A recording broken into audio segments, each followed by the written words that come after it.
Hello and welcome to Scotty Kilmer Car Talk, where I use my 51 years experience of fixing cars to help you all out with your car problems. The main reason I'm doing this is I've been a mechanic for 51 years. I see other mechanics, even around me, that don't seem to know what they're doing. And on the internet, there are idiots giving advice that have no idea what they're talking about. So, you want some real advice? Ask it here. Just ask in a live chat, and I'll answer them. First question is Daniel Geraldo, and he says, what's the cheap and good quality synthetic oil? I only drive 5,000 miles per year. Okay, that's a very good question because synthetic oil, there's all kinds of different types. The rule is that the oil has to be somehow treated synthetically for it to be called synthetic oil. But most of the ones, especially in the United States, are perfectly fine to use. And since you're only driving 5,000 miles a year, you got to change it once a year anyway. Go to Walmart, buy theirs. Or down the street from me, the AutoZone. It sells STP synthetic oil, and it's like $5.50 a quart. So what the heck? Use that. It's excellent quality oil. Now the super expensive ones, like Mobil 1 Redline, the racing ones, they can last more than 5,000 miles, but they cost so much more, and you got to change it once a year anyway. So just use the regular ones. They're perfectly fine. There's absolutely nothing wrong with using them. You don't have to spend too much money. Next question. Cloud Strife says, what do you think of the 1.6 turbo gasoline engine in the Nissan Juke? Okay, I am not a Nissan fan since they merged with Renault almost a couple of decades ago. Their quality's been going, but Nissan makes decent engines. It's the rest of the vehicles that often break down. The engines are decent engines. But the Juke itself, I just think they look weird. That's a matter of personal taste. I wouldn't be seen dead owning one driving around. I think they look weird. But if you don't mind the way they look, if you are going to buy one, get a standard transmission because they can run a long time. Nissan makes one of the worst automatic transmissions in the world. It's called Jatco. Nissan used to own all the Jatco. It wasn't even Jatco, it was Nissan. Then they splintered off from the company and decided to call it Jatco, Japanese Automatic Transmission Company. They make the worst automatic transmissions in the world. I would not buy a car with one of those in it. Next question.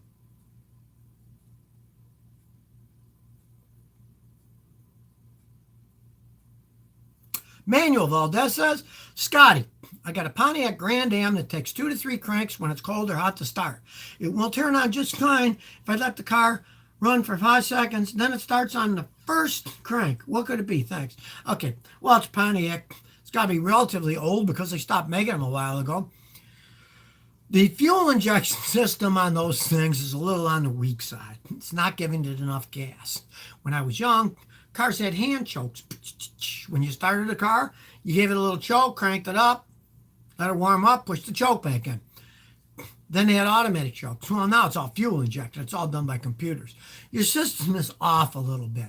Now, the first thing I'd say, have a guy like me pressure clean your fuel injectors. I got a video for that, how to clean fuel injectors without removal.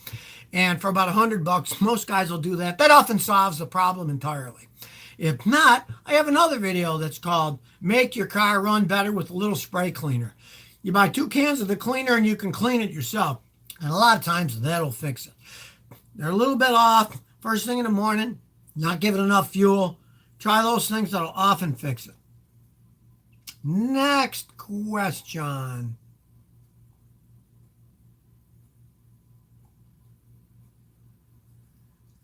Alex Quintana Isla says, Scotty, I have the opportunity to buy really cheap V6 front-wheel drive 87 Oldsmobile 98 Regency. Love the interior, but don't know about the transmission and motor. How difficult is it to rebuild a front-wheel drive transmission? Okay, that's an 87. That's one of the worst automatic transmissions GM ever made. When they started making those front-wheel drive ones, they had no idea what they were doing. But if you can get the car cheap enough, you can get a factory rebuilt transmission for those things. They weren't as complex as the new ones. They only had a few gears. They're not like the new ones that are 8, 9, 10 speeds. They're a lot simpler. And a really good transmission guy would have no problem rebuilding that one because it's simpler. And if it needs rebuilding, doesn't work right, If you get the car cheap enough, why not? Have some fun, but don't pay much for it. You know, the value of that car is virtually nothing, maybe $500 or something. So don't pay much for it. Next question.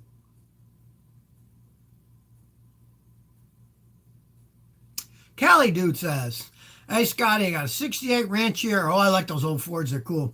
Rear turn signal does not flash. The same ball works for the brake lights and the running lights, but the turn signal's not flashy." Okay, but the turn signal works on a different wire. That's the wire that has to come when you put your turn signal indicator on. That sends power through the flasher to the front and the back. Now, if the front one flashes and not the back, then you got a wiring problem somewhere between the front and the back. You're going to have to trace all that wiring. Now, maybe that thing's so old, maybe the socket's worn out on that particular part. So check the socket, because they'll get water in them, they'll rust, they'll corrode, and that thing's a 68, so it's old as the hills. Check the socket first. It could be that the socket's just corroded. And all the auto parts stores, they sell replacement sockets with wires coming about that long out of them, so you can just splice the wiring in. Being that old, that's probably what's going on. Pray that it's not the wiring all the way from the flasher back through the car, back to the back of it, because that's a pain to trace all that stuff. Next question. La Cinema 31 says, "Scotty, is a 2013 VW Beetle 6-speed dual clutch a good car to buy?" No. They're stopping production of the Beetles for bad sales. That was one of the worst transmissions ever made. They cost a fortune to rebuild, and they go out all the time. And since they're not making the Beetles anymore, don't ever buy a model that they still make anymore, because they don't make them for usually a pretty good reason. You know, the only car that I can think of that they stopped making, and there really wasn't good reason, was the Toyota Matrix. They were great vehicles, and they made most of them in Cambridge, Ontario, did a great job building them, and then they stopped making them. But now I noticed Toyota's come out with the Toyota Corolla hatchback, which is exactly the same as the Matrix. It looks exactly the same, but they're calling it a Toyota Corolla hatchback instead of a Matrix, where the original Toyota Matrix was based on a Corolla. Had the same engine, transmission, brakes. I mean, it basically was a Corolla with a different body style on it. So now they're making them again. So who knows what people come up with their ideas of marketing. Next question is Vince MC. "Scotty, your thoughts on buying a 90 to 96 Nissan 300ZX twin turbo?" Okay, those are great cars, and they were solid built, but they're really old now. You're talking about what? A 90 is 30 years old. Guys that buy twin turbos generally beat the heck out of them when they're driving them. So if you are going to buy one, first, I'd advise buying it from an older guy who didn't drag them that much. And before you plop any money down, have a mechanic like me check it out before you even buy it, because there's so many things that can go wrong. And if you're going to buy those, get a 96, because the 96 is OBD2. You don't want an OBD1 twin turbo, because it's really hard to diagnose problems. A 96 at least is OBD2, and you'll be able to get some decent data when it needs work. So if you're going to get one of those, get a 96 and have a mechanic check it out. Next question. Real Neba says, "I got a Toyota Corolla 2016 that shifts a bit rough and harsh. What's your opinion?" Okay, first of all, if it's still under warranty, take it in. A lot of times they can reprogram them because they found that some of the programming of that was wrong. So contact the Toyota dealer and say, "Hey, I understand there's some software problems with these. Will you reprogram, reflash it for free?" And if they say, "Yeah," take it in and have that done first. Because modern cars, automatic transmissions are all run by computers. And sometimes the software is a little bit off. And as they age, even though it's only, 3 years old, as they age, the computers have to compensate for wear. And sometimes that software is a little bit off. So try that first and see what happens. Next question.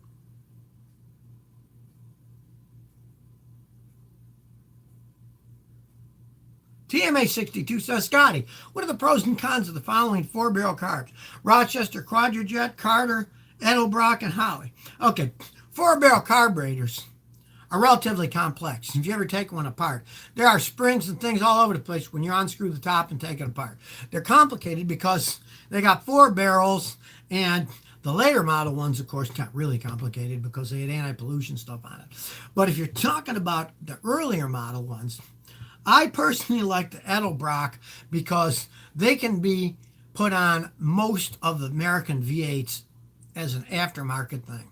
Whenever I get an old car and the customer's got a carburetor problem, if it's a 60s car or something, even a 70s, I'll often take the old carb out, throw it away, buy a brand new Edelbrock because they're still making them. They make them quite well. Sometimes I can get them as cheap as $250, and they just bolt on. And the only thing you got to change is maybe the linkage is a little different, so you got to take the old linkage off and maybe bolt or drill a hole on the new one and fit the linkage on. It's pretty easy to modify for that, and you can get them set up for all kinds of cars. I am an Edelbrock man. I really like the Edelbrocks. The Rochesters, they were okay when they were brand new. They worked okay. And the Hollies were good when they were brand new too. But I like the Edelbrocks when I'm converting them over. Next question.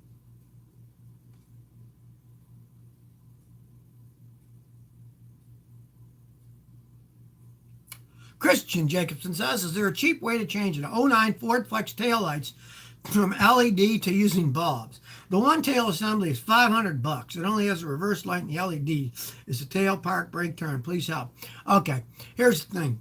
It's set up for LEDs. And if it's set up for LEDs, you'd have to reconvert the whole system, which would be a royal pain in the butt. Because the LEDs, they don't use much power at all. The bulbs use a lot more. It's all computer controlled. I wouldn't advise doing that.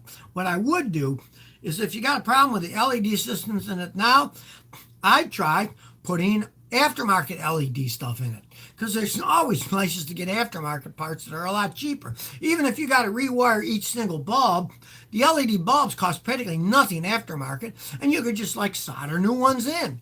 It's not that complex. But switching it over from LED to incandescent bulbs, that's a pain in the butt. Going from incandescent to LEDs, that's pretty easy. But not the other way around. Next question.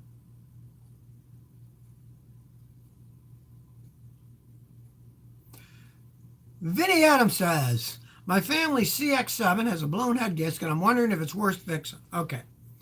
Those Mazdas, they have a lot of problems. If it's high mileage and it's old, I just get rid of it. Because you think it has a blown head gasket. It could be a lot worse. And my experience with those CX-7s is they got that variable valve timing with a chain on it. That system often breaks down. They use a Motorcraft one on them. It's Ford and Mazda have some kind of relationship going on. And they had a lot of problems with those in them too.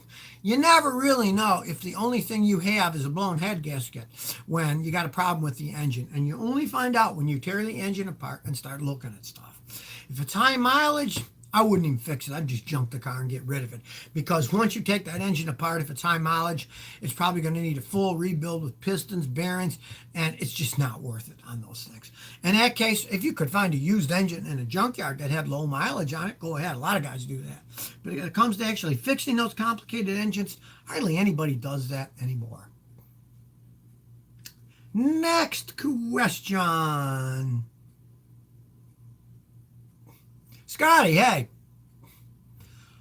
why would my 7.3 leak oil during a cold start and stops once I start driving it? Okay, when it's cold, you start it and it's leaking oil. Then when you get it going, it doesn't. A lot of times, the seals are starting to go. When they're ice cold, they'll leak a little bit. Once they warm up, the rubber gets more pliable and stops. So first, you want to find where that leak's coming from. I've got a video. All you got to do is go to YouTube and type finding and fixing car oil leak Scotty. It'll show the video. You can use ultraviolet leak dye. See where the green dye's coming up. Let's say it's coming between the engine and the transmission. That's the rear main seal of the engine. In that case, I've had really good luck with this product called AT205 Reseal. It's a company in Chicago called ATP, Automated Transmission Products. They sell it on Amazon. You just type in ATP 205 Reseal, and you can buy a bottle of it. Pour it in the engine oil. A lot of times that reconditions the seals and they stop leaking. You might want to try that. It often works quite well. Next question. J-Man says, will Ford ever bring the 300 six-cylinder engine back? Best engine Ford ever made. Well, I kind of doubt that they will, because they've gotten away from straight six-cylinder engines. They don't have the torque and horsepower that a V6 has. Ford's really going for V6. A lot of their big trucks now, they're throwing V6 with GDI gasoline and twin turbos on them to get horsepower. So I doubt if they'll bring back the straight six. And yeah, they were very dependable engines. They didn't have the horsepower, but they could run a really, really, really long time. But if you really think about it, most companies don't want to make things that last a really, really long time because they want to sell you a new one every 4 or 5 years. You know, that's our society. People want to make money. Next question. X-Man Damn says, Scotty, I got a 97 GMC Yukon, and every once in a while I hear a grinding noise when I brake. My headlights lower at the same time. Do I have to replace my wheel bearing? Well, the headlights shouldn't have anything to do with that. The grinding could definitely be the wheel bearing. Check, pull the wheels off, make sure you're not low on brake pads or brake shoes anywhere. But it could easily be a wheel bearing. Check that out. See if when you jack it up and spin the wheels, you hear any kind of rattling or have any little play on it. But if you're braking your headlights lower at the same time, that's more often either your alternator is getting weak or you got a ground wire problem. GMs are known for having ground wire problems, and often ground wire problem, the headlights will get dim. But just go to a place like AutoZone. They'll check your battery and alternator free. And a lot of times it's your alternator just starting to wear out. Next question is David Arch. Scotty, what do you think about an 06 Marquis with 64,000 miles for $4,500? It's perfect on the interior and exterior. Okay, if it can really be proven that it's only got 64,000 miles, go ahead and buy it. The things can last 100, 200,000, 264,000 miles. They can last a really long time. You're never going to find another one with that low mileage. But first, get a proof that it's actually the real mileage, because a lot of people lie, cheat, and steal. You can go to a junkyard, buy a dash for $60, put it in the car, and it looks like that's the mileage. So you want some proof of car inspections, the mileage. You want some solid proof that that's the real mileage. Don't go by what people say. People lie a lot. Next question.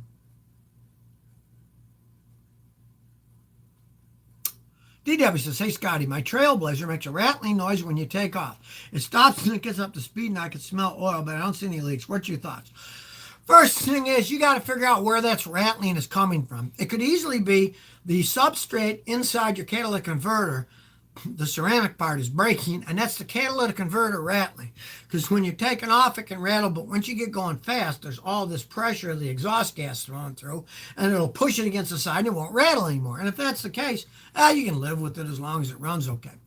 But if it's the engine rattling as you take off, that generally means the timing chain is worn, or you got a problem, the cams are worn, and that's real expensive, and you probably wouldn't want to put that kind of money into an older vehicle like that. You got to pinpoint the noise first. And catalytic converters, they're pretty easy when they're rattling. Just crawl under it, get a rubber mallet, and whack the catalytic converter. If you hear it rattle, you know that it's coming apart inside. And then just replace that if you don't like the noise. Next question.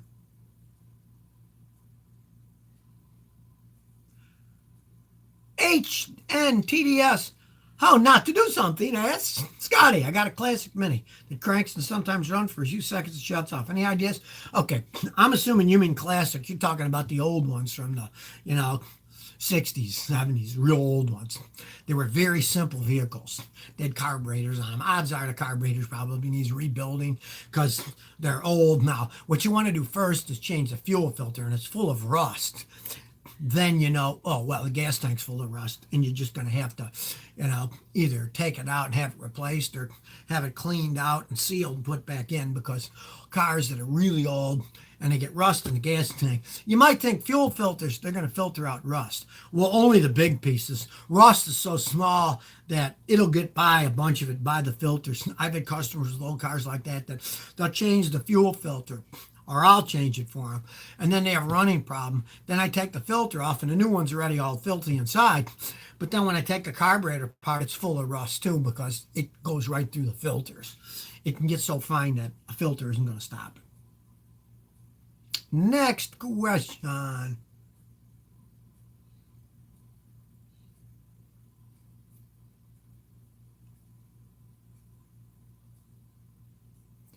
Yvonne Lou says, I have an '05 Camry SE, and something is vibrating in the cabin like mad. Can't find the reason why. It's 4 cylinders. Okay. First thing is, check the motor mounts. On those, the motor mounts, hey, they just flat wear out. They just flat wear out. That's what they do. And when the motor mounts wear out, they start to vibrate a lot. So check them. I got a video how to replace a motor mount on your car. Watch that. It shows how you can check it by jacking it, seeing if they're broken. Now, if they aren't, a lot of times it's as simple as cleaning the throttle.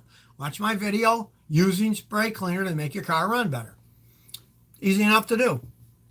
It's got to be one of those. It's 99% of the time. Chad Denton says, Scotty, what are your thoughts on the GM plants closing? Okay, well, don't say I didn't warn people about it. I told them for years, don't buy Chevy Cruzes, don't buy Impellas, they're junk. And now it's come back to bit them in the rear end. They took the government money as a bailout. And then what do? They screw the American workers over by shutting their factories down, but keeping all the other worldwides out. Realize that GM last year sold more cars in China than they did in the United States. They were all made in China in their factories there. They're just trying to move the stuff over. And the Impella and the Cruze are not going to make anymore. They're some of the worst cars they ever made, especially the Cruze. It was an absolute piece of junk.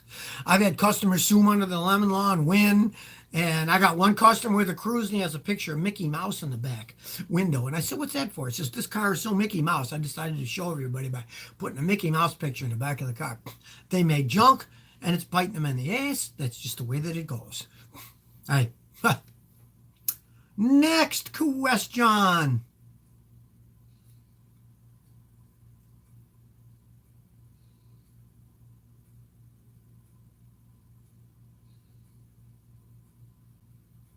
Colin O'Hara says, hey, Scotty, love your videos. I have a few questions to ask. First, I want to change my brakes in my Hyundai. How do I figure out what size I need, and where do I get the Akebono pads? Okay, well, you can buy them online or buy them anywhere.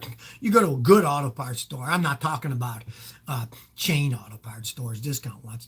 Go to an actual one, like I use one around here that's called BAPGEON, BAPGEON. And I say I want Akebono pads, and they get them for me. They cost more, but they're great pads. You can get them anywhere. You tell them the year, the make, the model, and they'll get you the right ones.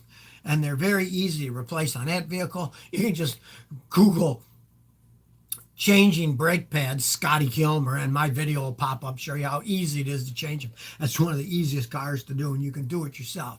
There's a lot of stuff like that you can do it yourself. The only thing is, you want quality parts, and you're doing a smart idea. Buy the Akebono pads. They're quality parts. They're going to last longer. You'll be happy. Next question. Mr. Huckabs says, what's with GM actuators going bad?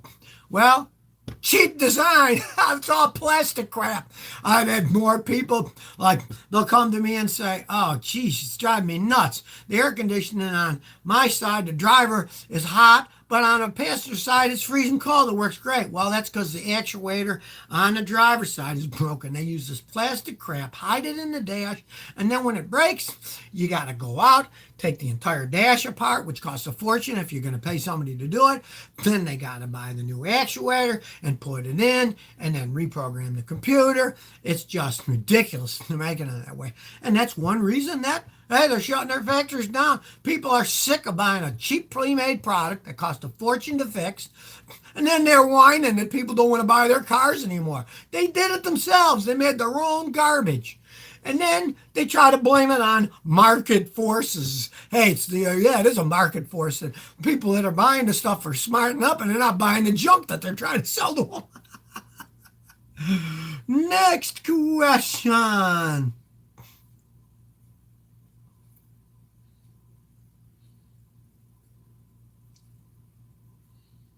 Mohammed Al-Juhani says, Scotty, I got a 2010 Maxima full option. Everything's perfect. When I open the windows and roof, driving in nice weather, hot air comes from an unidentified source. And got to start the AC or keep the windows closed.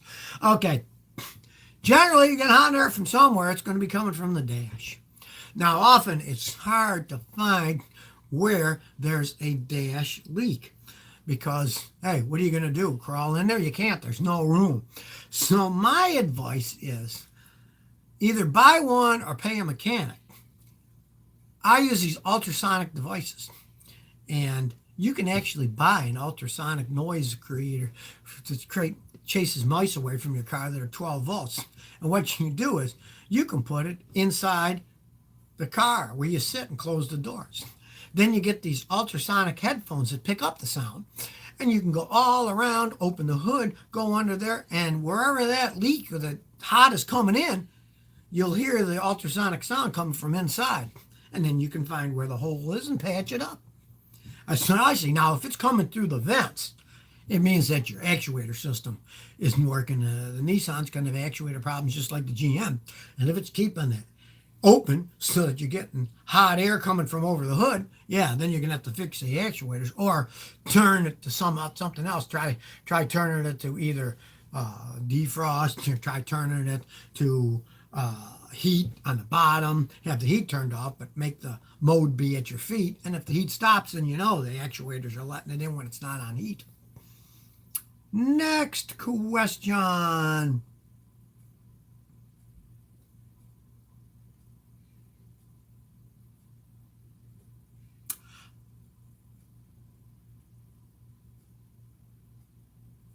Force says, Scotty, how reliable are Honda CR-V 2003 compared to other cars? Well, actually, that's one of Honda's best vehicles. The CR-Vs can run a long time. I got a customer's one that's got 320,000 miles and it still runs like a clock. Sure, it rattles a little here and there, anything that old's going to start rattling. But they can run forever if you take care of those things. Change the oil regularly. Don't overheat the engines. Those things were solid built vehicles. I'm amazed at some of the abuse that my customers' ones have taken. Some of them, the only thing they do is change oil. They don't do anything else. They're still running down the road. They are very good vehicles. The only real problems that I've seen with the CR-Vs are, I live in Houston and it's real hot down here all the time, that their air conditioners were poorly made on some of them and the air conditioning compressors would blow right off. The shafts are too small and they'd snap and you had to replace the air conditioning compressors. But other than that, they're pretty decent vehicles. Next question. Shoeshine Boy says, what's up with oil dilution with direct injection engines? Okay, here's the thing. Direct injection has to spray fuel directly into the cylinders. You take a regular injection car, that thing might have a fuel pump that puts out 56 pounds per square inch pressure. Those direct injectors, some of those things are 3,500 psi pressure. They're spraying to the inch. It's a lot more pressure. You put all that extra pressure in, of course it's going to strain the piston rings and it's going to blow some by and it will be diluted. Gasoline will get into the engine oil, especially as they age and especially with people that don't maintain their cars perfectly and get the oil too dirty, the piston rings wear, and then all that extra pressure is going to throw gasoline into the oil and it'll dilute it. Especially when a lot of them are turbocharged too, which puts even more pressure into it. Next question.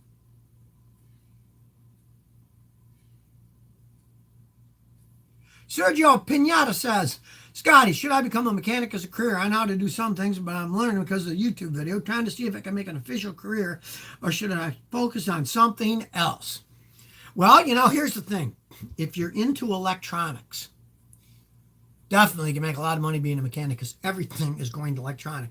And I don't think this is going to happen anytime in the near future, electric cars, really. I think it'll be a long way. But if it does start to phase into electric cars, then you like electronics, you'll fit right in. You'll know what you're doing anyways. So it won't matter. But if you're not into electronics, don't get into that career because it's going more and more and more into electronics. Well, that's it for today. Remember, every day of the week, I upload 2 videos on the Scotty Kilmer channel on YouTube, so subscribe, and you'll never miss one. Click the notifications bell so you'll never not be notified when I put a new one up. And I'm here every Saturday at 10 a.m. Central Standard Time, answering your questions live on YouTube Live, and Thursdays at 1 p.m. Central Time. So I'll catch you on Thursday if I don't see you then.